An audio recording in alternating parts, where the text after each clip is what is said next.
परीक्षित, इस विषय में महात्मा लोग एक प्राचीन इतिहास कहा करते हैं। उसमें भगवान श्री हरि और यमराज के दूतों का संवाद है, तुम ध्यान से उसे सुनो। कान्यकुब्ज नगर कन्नौज में एक ब्राह्मण रहता था, उसका नाम था अजामिल। वो वैश्या के प्रसंग को देख करके बड़ा आसक्त चित्त होकर वैश्यागामी और पूरा का पूरा दूषित सदाचार नष्ट हो चुका था। वो इतना नीच हो गया था कि रात दिन वैश्या का सहवास करता, उसी के पास रहता, उसको रिझाने के लिए बटोहियों को लूटता, उनकी हिंसा कर देता, जुआ खेलता, धोखाधड़ी से धन ला करके वैश्या को संतुष्ट करता। निंदनीय वृत्ति का आश्रय लेकर वो अपने कुटुंब का भरण पोषण करता और बहुत से प्राणियों की हिंसा कर चुका था, बहुत से प्राणियों को लूट चुका था, वो बहुत से प्राणियों का पाप कर्म एकत्रित कर चुका था।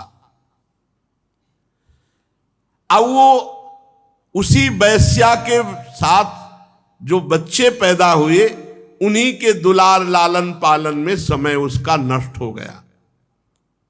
बहुत बड़ा आयु का लंबा भाग व्यतीत हो गया।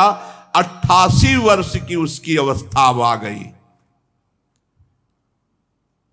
उसने वैश्या से 10 पुत्र उत्पन्न किए थे। सबसे छोटे का नाम नारायण रखा था। ये स्वयं नहीं रखा था। जब भगवान अहेतुकी कृपालु है, अहेतुकी कृपा करते हैं तो साधु समागम होता है। भक्तमाल जी में इनका चरित्र है। एक बार एक भगवत प्रेमी महात्माओं की साधु मंडली आई तो भ्रमण करते थे साधुजन, तो उधर कन्नौज होते हुए निकले। तो उसी नगर में पूछा, भाई कोई पवित्र ब्राह्मण हो जिसके यहां भिक्षा ले सके, कोई एकांतिक बगीचा हो। तो विनोद करने वाले, उपहास करने वाले गांव में भी लोग होते हैं। उनका बहुत सबसे ज्यादा पवित्र अजामिल ब्राह्मण है और बगीचा भी बहुत जोर का है, और था जोर का बगीचा क्योंकि वैश्या का था उपवन। संत महात्मा विश्वास ही परम धन होता है। वो विश्वास करके गए, बगीचे में ठाकुर जी के लिए जल छिड़का और आसन लगाया और आरती पूजा शुरू। और उधर अजामिल जो है 2-4 पशुओं की हिंसा करके उनको लेके आ रहा था। बगीचे में गया, देखा साधु महात्मा तो वैसा तो नहीं कि वो ये ना जानता हो कि साधु महात्मा क्या होते हैं। पशुओं को दूर फेंका जो मृग आदि मार कर लाया था, और गया साष्टांग दंडवत किया और रो पड़ा, भगवान आज पता नहीं मुझ नीच अधम का कौन सा सौभाग्य उदय हुआ कि आप भगवत प्रेमी महात्माओं का सानिध्य। प्रभु मैं तो बहुत नीच हूं, आप यहां कैसे आ गए? तो उनका गांव के लोगों ने बताया कि उत्तम ब्राह्मण है। तो बोले, प्रभु देख ही रहे हो आप, हम कैसे उत्तम हैं। वैश्या के संग रहते हैं, हिंसादि चोरी लूटपाट से अपना पेट पालते हैं। प्रभु मेरी दुर्गति हो गई। तो उनका अब तो कोई साधन बन नहीं सकता, अब हम तुम्हारे भाग्य की रेखा देख रहे, एक पुत्र और होगा, उसका नाम नारायण रख देना। और संतों ने अपना आसन उठाया और अपवित्र स्थान में भगवान का भोग बनाना, भगवान का भोग लगाना हो नहीं सकता, वहां से चल पड़े। कुछ समय बाद जो 10वां पुत्र हुआ उसका नारायण नाम रखा। सबसे छोटे का नाम नारायण था। अजामिल का बहुत प्यार स्वाभाविक नारायण पर था। देखो घर परिवार में भगवान नाम ही रखना चाहिए तो बहुत अच्छा रहता है। बार बार अब देखो उसको इसी पुत्र से प्यार था तो नारायण, इधर नारायण, कितना बढ़िया भाग्य। और ऐसे रखे जाते थे, नाम ऐसे रखे जाते थे। अब चला है कुछ ऐसा नाम और ऐसे ऐसे नाम है कि इनका कोई अर्थ है नहीं है, कोई अर्थ है नहीं है। पहले नाम राम कुमार, कृष्ण कुमार, हम ऐसे नाम रखे जाते थे। भगवान नामों से रखा जाता था कि कई बार बुलाया जाए तो वाणी पवित्र हो जाए, तो अब ऐसे नाम रखे जाते हैं। हमें लगता है कि भगवान नाम विचार पूर्वक रखना चाहिए। तो अब जैसे किसी का नाम आप रख दो हरिवंश, तो आप दिन में सैकड़ों बार हरिवंश हरिवंश, राधा तो सैकड़ों बार राधा राधा, ऐसे भगवान नाम रखना चाहिए। नाम जरूर भगवान रखना, कल्याण हो। मान लो किसी से प्यार हो जाए, बच्चा बच्ची किसी से, वो अंतिम समय ऐसे पुकारे राधा, तो काम बन जाएगा। देखो अब वो अपने इस बालक पर 88 वर्ष का वृद्ध अजामिल, बड़ा मोह, और मोह क्या मतलब, पूरी श्रद्धा के संतों ने कहा है नारायण नाम रखना, तो इसलिए बहुत प्यार करता है। संपूर्ण हृदय अपने बच्चे को दे दिया, नारायण बच्चे को। अब वो बच्चा तोतली बाली, बाल सुलभ खेल, अजामिल आसक्त हो गया। अजामिल उसी के साथ खाता पीता, उसी के साथ समय ज्यादा व्यतीत करता।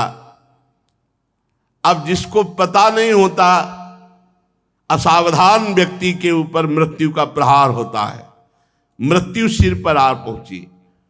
मूर्ख और बूढ़ा अजामिल, मृत्यु का समय जब आया तो थोड़ी दूर पर बालक खेल रहा था, बोलने की हिम्मत थी, तो एक आवाज बोली नारायण, अपने बच्चे को बुलाया।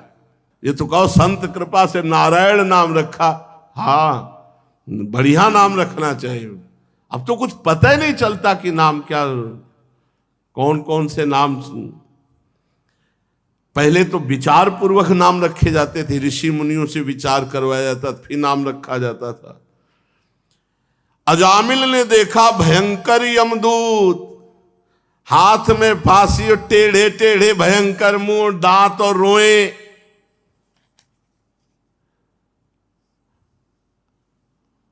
सोच लघु शंका देख के निकल जाती, देख के ऐसे है यमदूत, ऐसे थोड़ी यमदूत है। देख के लघु शंका और सोच छूट जाती है मरने वाले की। व्याकुल होकर ऊंचे स्वर से पुकारा नारायण। बलिहार, संतों की बलिहार कि ऐसी अंतिम बात बन गई, अंतिम बात बन गई। ज्यों ही नारायण पुकारा कि दिव्य चतुर्भुज भगवान नारायण के पार्षद दो उपस्थित हो गए। झटपट आकर यमदूतों की फांसी काटी। अजामिल के सूक्ष्म शरीर को अभी वो खींच ही ना शुरू ही किया था, भगवान के दूतों ने, श्रीहरि दूतों ने बलपूर्वक उन्हें डांट कर और यमपाश काट दी।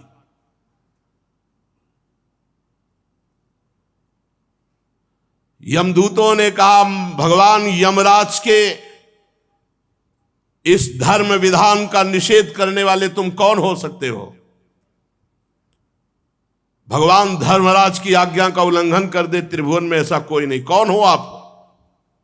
किसके दूत हो? कहां से आए हो? तुम क्यों रोक रहे हो इस महापापी को नरक ले जाने से? देखने में तो तुम देवता जैसे सिद्ध श्रेष्ठ दिखाई दे रहे हो। हम देख रहे हैं कि तुम्हारे कमल के समान नेत्र हैं, तुम पीले पीले रेशमी वस्त्र धारण किए, सिर पर मुकुट, कानों में कुंडल, गले में कमल हार, सबकी नवीन अवस्था, चार चार भुजाएं, सभी के कर कमलों में धनुष, तरकस, तलवार, गदा, शंख, चक्र, कमल आदि सुशोभित। तुम लोगों की अंग कांति से दिशाओं का अंधकार दूर हो रहा है। हम धर्मराज के सेवक हैं, हमें तुम लोग क्यों रोक रहे हो? यमदूतों ने जब इस प्रकार कहा तो भगवान श्री हरि के आज्ञाकारी पार्षदों ने हंसकर मेघ के समान गंभीर वाणी में उनसे कहा, यमदूतों, यदि तुम सचमुच धर्मराज के आज्ञाकारी हो तो बताओ धर्म का लक्षण क्या है? तुम यदि धर्मराज के दूत हो तो धर्म का लक्षण क्या है? धर्म का तत्व क्या है? दंड किस प्रकार दिया जाता है? दंड का पात्र कौन है? मनुष्यों में सभी पापाचारी दंडनीय है या उनमें से कुछ? यमदूतों ने कहा,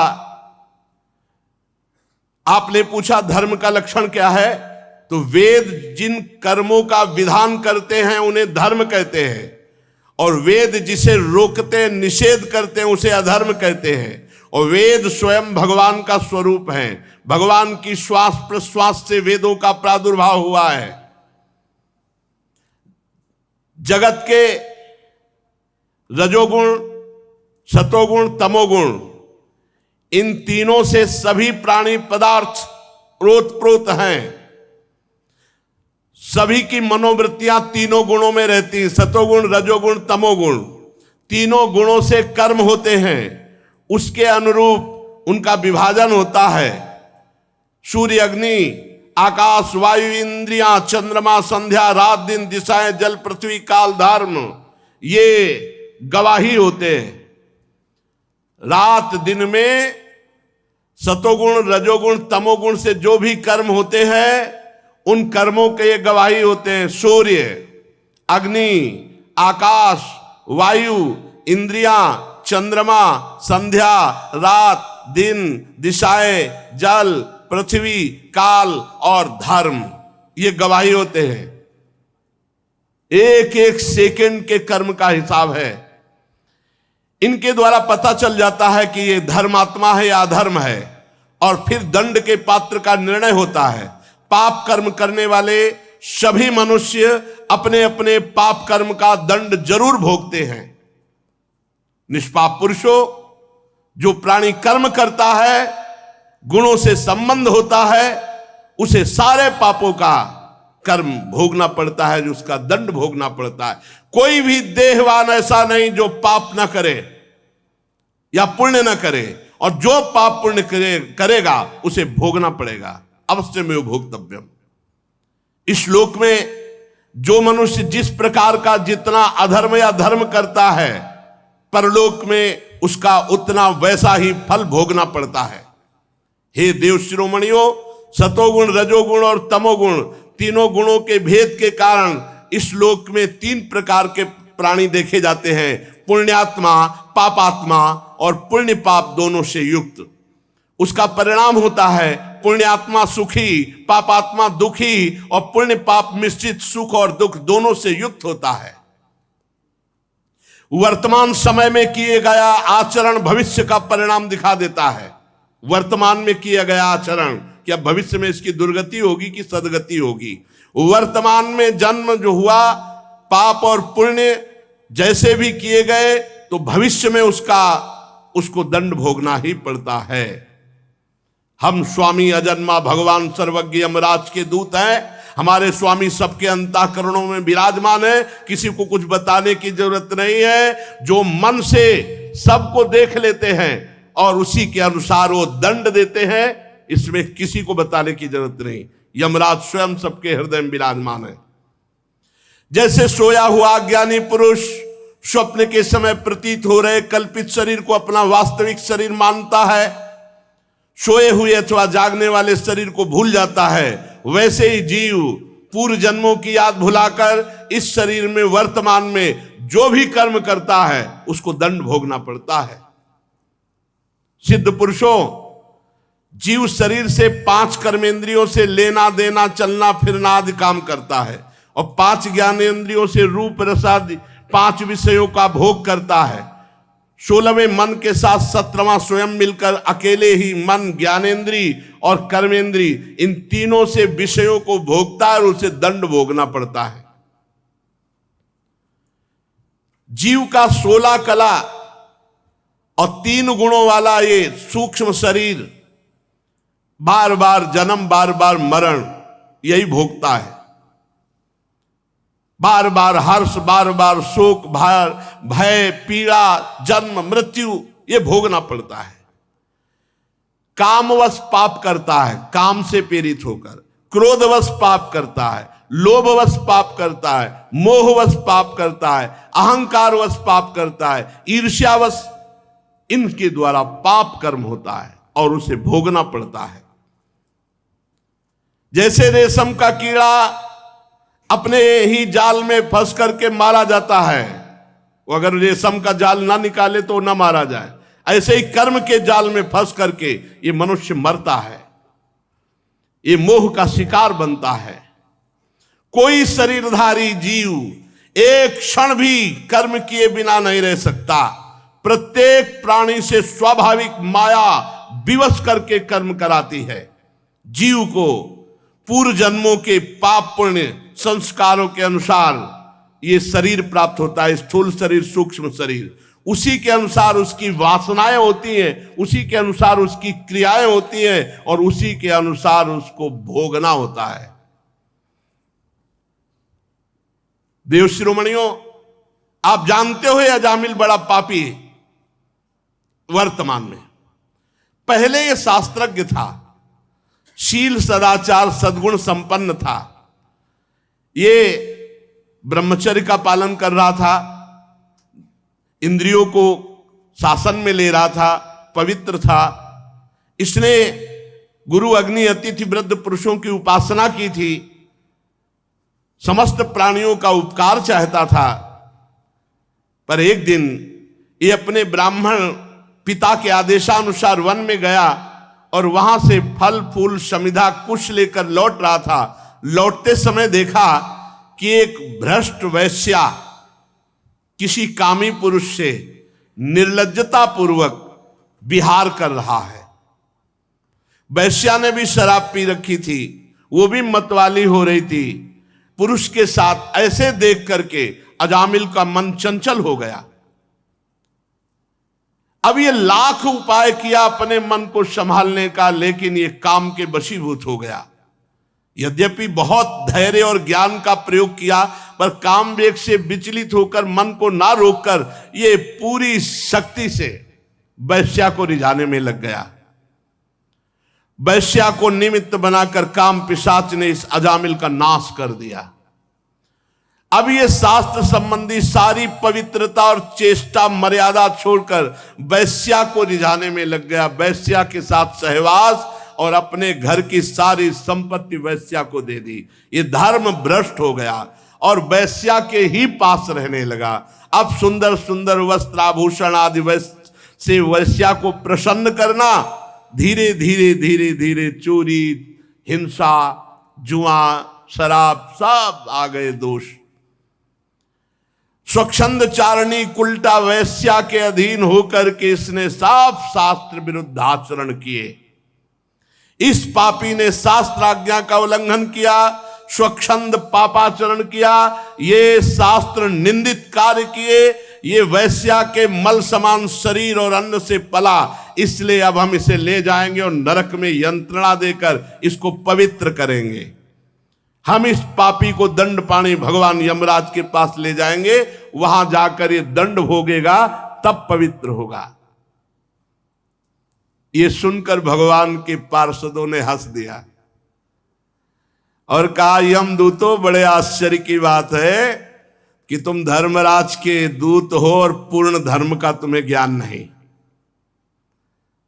तुम एक निरपराध को अब दंड दे रहे हो। भला निरपराध को दंड कैसे दिया जा सकता है?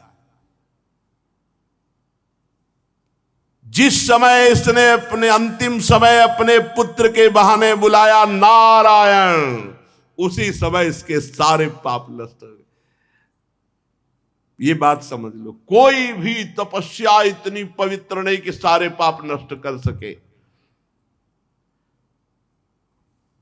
यदि गोविंदेति चुक्रोशी कृष्णा माम दूरवासिनम ऋण में तत्प्रबद्धम में हृदयान्नापशर्पति। गोविंद गोविंद, चाहे जितनी दूर से गोविंद गोविंद, हरि हरि, कृष्ण कृष्ण, सब पाप नष्ट हो गए, भगवान ऋणी हो जाते हैं।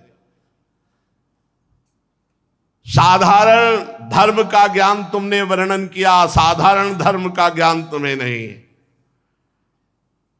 ये विश्वासघात होगा इसके साथ यदि मैं तुम्हें ले जाने दूं। यमदूतों, एक जन्म का नहीं, बस यही सब शास्त्रों की कृपा से बात आई, तभी हमारे हर प्रश्न का उत्तर नाम होता है। हर प्रश्न का उत्तर अयम ही कृत निर्वेशो जन्म कोट्यं हंसमामपि यद व्याजहार विवशो नाम स्वस्थयनम हरे। इसने मेरे हरि का नाम जब उच्चारण किया तो इस जन्म के नहीं, करोड़ करोड़ जन्मों के पापों का प्रायश्चित हो गया। अब ये भगवान के परम पद को प्राप्त होगा। 1 रुपया नहीं लगता। तुम स्नान किए हो कि नहीं किए हो ये भी प्रश्न नहीं है। अपवित्र पवित्रो वा सर्वावस्थांगतो विवाह यह स्मरेत पुंडरीकाक्षम सवायाभ्यंतरा शुचि। हरि हरि कृष्ण कृष्ण राधा राधा राधा हो गया, सब पापों का प्रायश्चित हो गया। अयम ही कृत निर्वेशो जन्म कोट्यंग सामपि, करोड़ों जन्मों के पापों का इसने प्रायश्चित कर लिया जिस समय इसने हमारे स्वामी नारायण का नाम पुकारा। एते नैव हृगोनोष्य कृतम स्याद घनिष्कृतम यदा नारायणायेति जगाद चतुरक्षरम। जिस समय 4 अक्षर पुकारा नारायण, उसी समय ये पूर्ण निष्पाप हो गया, पूर्ण निष्पाप हो गया, समस्त पापों का प्रायश्चित कर लिया।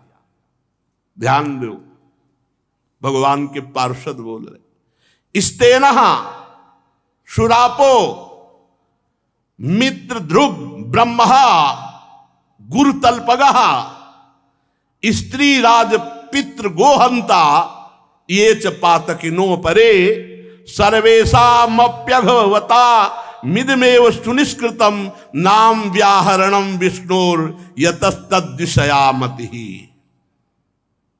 चोर, शराबी, मित्रद्रोही, ब्रह्मघाती, गुरुपत्नीगामी, ऐसे लोगों का संगी, स्त्री, राजा, पिता, गौहत्या, चाहे जितना बड़ा पाप हो गया हो और भगवान की शरण में आकर ये उच्चारण कर दे हरि हरि हरि कृष्ण कृष्ण कृष्ण गोविंद गोविंद गोविंद, बस सब पापों का प्रायश्चित हो गया। अहम त्वं सर्व पापेभ्यो मोक्षयिष्यामि मा शुचः। इसीलिए भगवान की शरण में होकर भगवान का नाम जप करो, बस सब मंगल ही मंगल है, आप चिंता मत करो। इसमें कौन सा पैसा लगता है। हृदय से भगवान के आश्रित हो जाओ और खूब नाम जप करो। अरे पाप की तो बात जाने दो, भगवत प्राप्ति हो जाएगी, भगवान की सानिध्य का निरंतर अनुभव होगा। खूब नाम जप करो, भगवत आश्रित रहो। शेष चर्चा आगे। श्री राधा वल्लभ लाल की जय।